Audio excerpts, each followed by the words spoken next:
Our fourth honoree, Teri Quinn Gray, was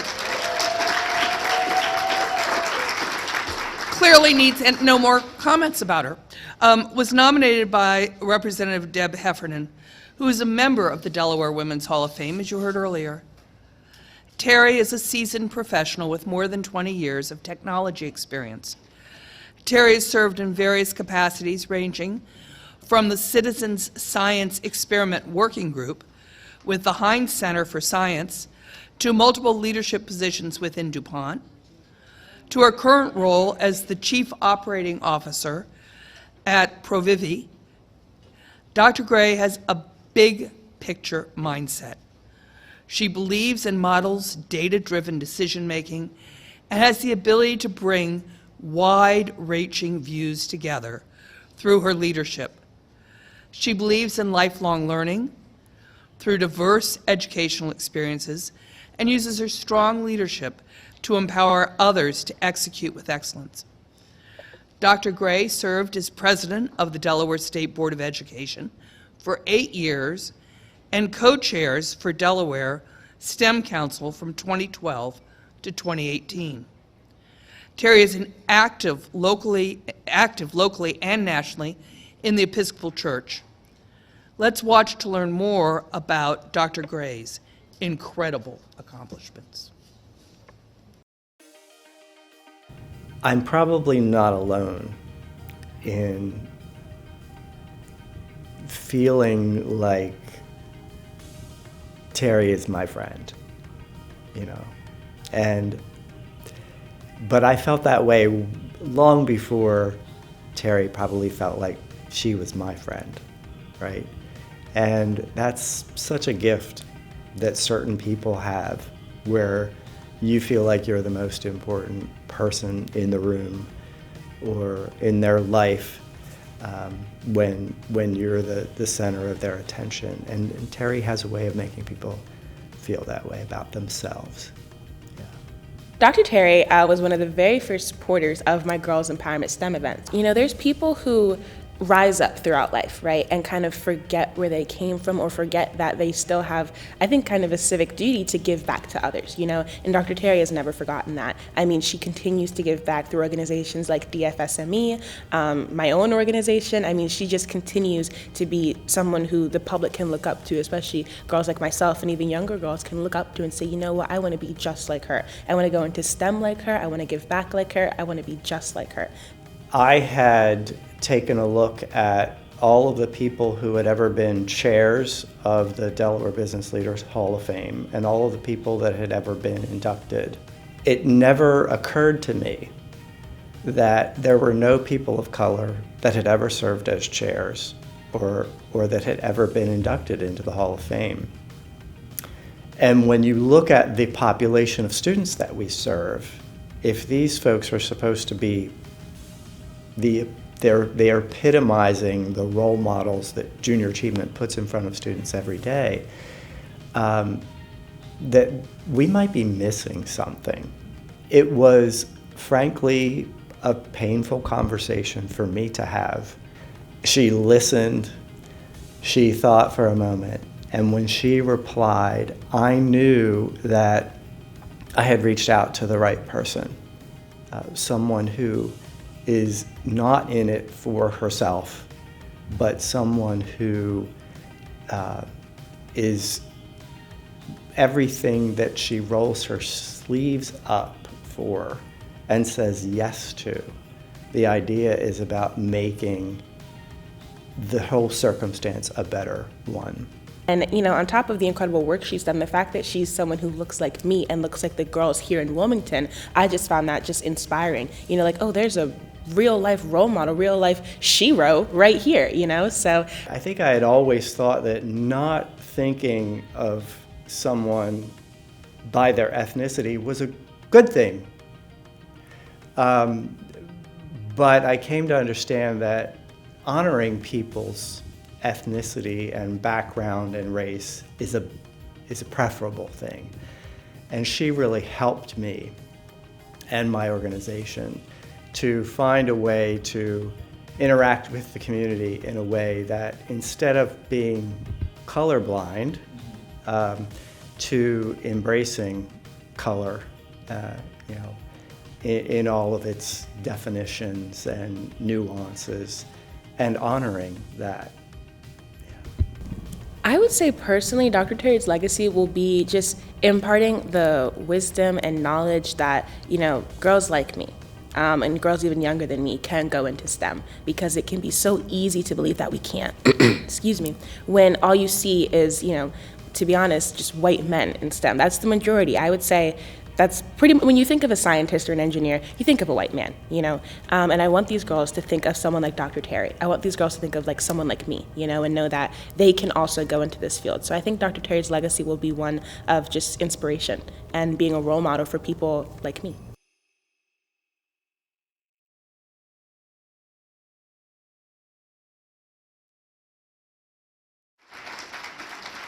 Dr. Gray, for all you do and for your dedication to increasing the role of women and girls in STEM, please join me on stage to accept your award and officially be inducted into the Delaware Women's Hall of Fame.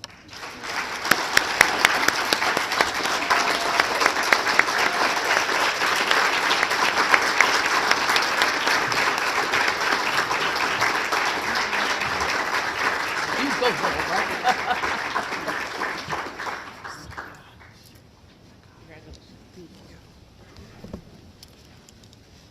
Okay, I'm a little full. You know, I'm from the Deep South. That means I didn't expect that video.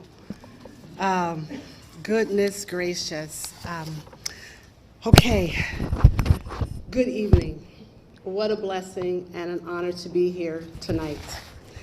I bring greetings in the spirit of Ubuntu, an African concept that self-identity is understood best through community. Tonight is a testament of this, whereas I am because we are, I am. First, thanks to Governor John Carney and First Lady Tracy Carney. Governor, the last time we were together, albeit virtually, was on March 24th, 2021. You signed the proclamation to establish Women and Girls in STEM Day for Delaware.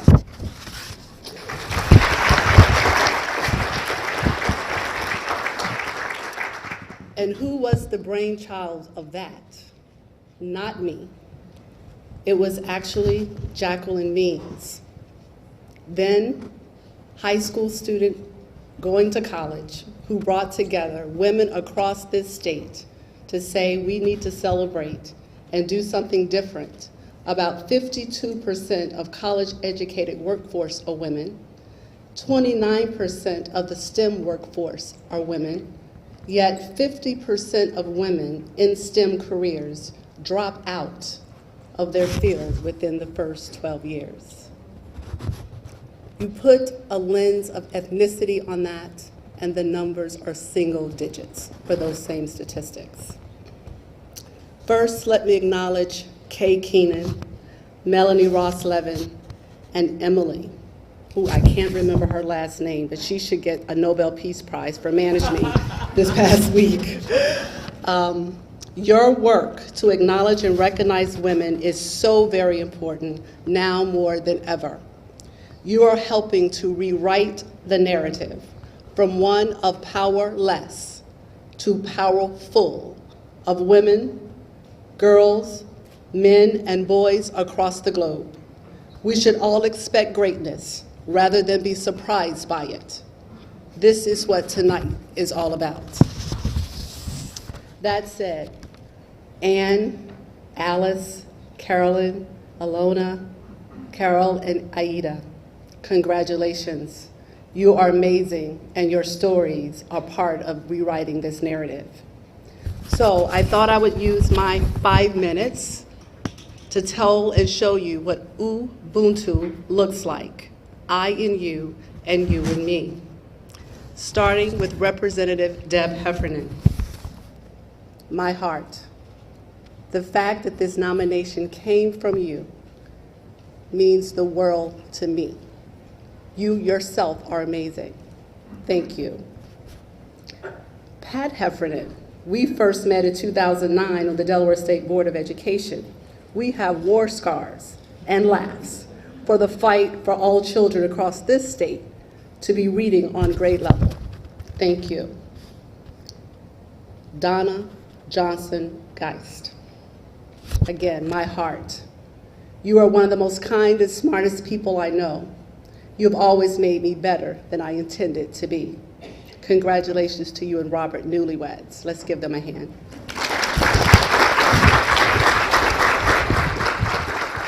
And I'll just go to say thank you for those who supported this nomination, particularly Governor Jack Markell. We were brought together by Dr. Lillian Lowry, and yes, education in Delaware. Thanks for believing in me, a fanatical parent turned advocate. And Senator Dave Sokola.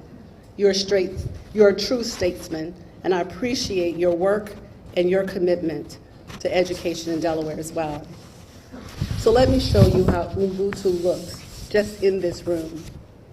Dr. Alexa Dimbach, who sits here tonight, Chief Technology and Sustainability Officer at DuPont. She gave me a little decal a couple years ago. Be brave, not perfect. Yes, yes. Disa Burton and Lassie Freeman, I think at table 10. These powerful women are leading Zip Code Wilmington, transforming lives in 12 weeks with careers in coding. Joanne and Jackie Means, mom and daughter power duo, right? STEM, tenacity, grit, and commitment. Dr. Randy Gushel and Feisler de Ortiz, Dr. Rita Basta, who I think has left. You're some of the most amazing people when it comes to your commitment to supporting and developing STEM teachers in Delaware. That's what Ubuntu looks like.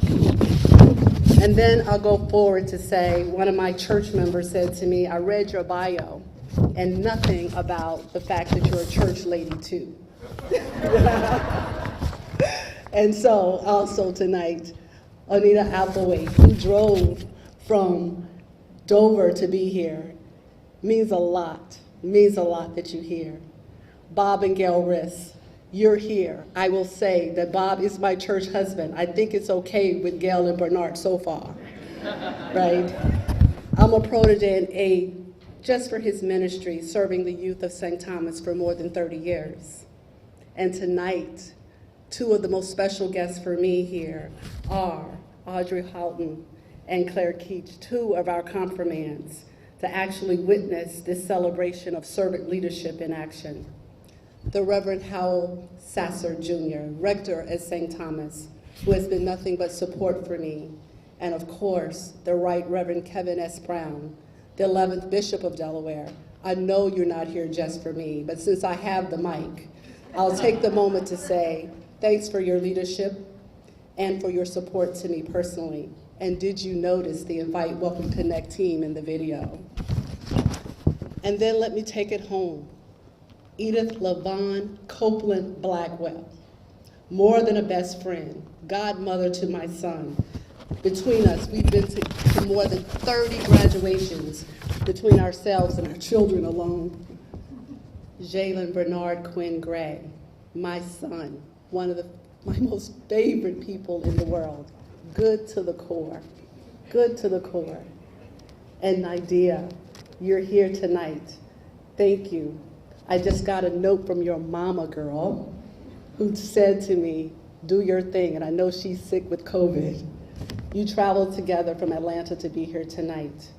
And I have to do a special shout out to the newest love of my life, Master Titan Lewis Autry Gray, a 5-year-old, my grandson. New beginnings are always refreshing. And Bernard Call Gray, you're my number one. We've been married 32 years, together 39. All of this is possible because of you. Love you. And lastly, let me pay homage to my beginnings that is all coming full circle now. My grandmother, Ethel May Finley Quinn, who took on her heavenly wings in 2018 at 96. I heard someone mention plant the seeds. She planted the first seeds of Ubuntu in me the day I was born. And then there's Miss Ethel's girls, my mother, Velma Quinn Hodges, who has been my personal cheerleader nonstop for 50 years. And her sisters, Aunt Ree and Aunt Jeannie baby. Actually, I grew up with 4 mamas, right? That's tough when you grow up with 4. And Ethel's boys, Troy Sr., my grandfather. And this, I know what it means to be a daddy's girl. I highly recommend it. Spoiled rotten is the way to go. And then there's Troy Jr., Tommy, and Charles Quinn, who are more like big brothers than uncles, who always had my back. And to Ethel and Troy's grandchildren, I'm the first. I thought the favorite. My cousins, I share this honor with you, our family. I am because we are. Because we are, I am. And I thought I would just leave tonight with just a small quote from a book, Ubuntu, by Michael Battle. And it says, the lesson we learn from kindergarten children is that our primary relationships are not determined rationally, biologically, culturally, even logically. They are not determined in competition. In our individual consciousness, we cannot see ourselves as primarily white people, black people, Irish people, women, men, low income, high income, gay, straight, conservative. Ubuntu reorients our vision. In our individual consciousness, we must learn to see self in the other, the greatest other being God. Thank you.